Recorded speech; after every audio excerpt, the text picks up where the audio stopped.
Bonjour et bienvenue dans Je ne vais pas à l'école et alors, le podcast de l'école française digitale, l'école en ligne, pensée pour les enfants d'aujourd'hui, où qu'ils soient dans le monde. Je suis Sacha et aujourd'hui on va parler d'un sujet qui concerne beaucoup de familles de notre communauté, comment soutenir son enfant quand on est parent expatrié et qu'il suit une scolarité en ligne. Vivre à l'étranger est une aventure incroyable, mais elle vient avec son lot de défis, surtout quand il s'agit d'assurer une éducation de qualité pour ses enfants. Quand on choisit l'école en ligne, on gagne en flexibilité, en continuité pédagogique et on échappe parfois à des systèmes locaux qui ne correspondent pas à nos attentes. Mais cela demande aussi une organisation et un accompagnement particulier. Alors comment faire pour que tout se passe bien ? Voici 5 conseils concrets à destination des parents expatriés. En premier, créer un cadre clair, stable et rassurant. Même à la maison, ou peut-être surtout à la maison, un enfant a besoin de repères.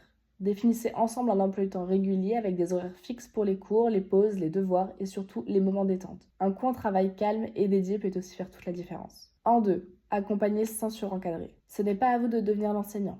Votre rôle, c'est celui de guide, d'encourageant et de facilitateur. Vous pouvez aider à relire les consignes, à gérer le planning, à motiver, à écouter. Mais l'autonomie, elle se construit avec le temps et la confiance. En 3, valoriser les liens sociaux. L'isolement peut parfois peser quand on est à l'étranger.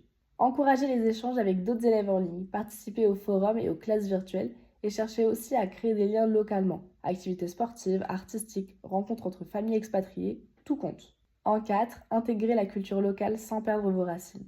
Votre enfant apprend le français dans un cadre pédagogique français, mais il vit ailleurs. C'est une richesse incroyable. Faites-en un levier d'ouverture, cuisinez local, apprenez la langue du pays, explorez les traditions, tout en maintenant un lien fort avec votre culture d'origine. Et enfin, le dernier conseil, soyez indulgent avec vous-même. L'expatriation, ce n'est pas toujours simple. Il y a des jours où tout roule et d'autres où rien ne va. C'est normal. Faites confiance à votre intuition, demandez du soutien quand vous en avez besoin et rappelez-vous, vous n'êtes pas seul. À l'école française digitale, nous savons que derrière chaque élève, il y a une famille engagée, parfois à des milliers de kilomètres, mais toujours présente. Ce podcast, il est là pour vous accompagner, vous inspirer et vous rappeler que oui, on peut réussir autrement. En tout cas, merci de nous avoir écoutés. Abonnez-vous pour ne rien manquer et surtout, et d'ici là, prenez soin de vous et de vos petits explorateurs du savoir. À très vite dans Je ne vais pas à l'école. Et alors ?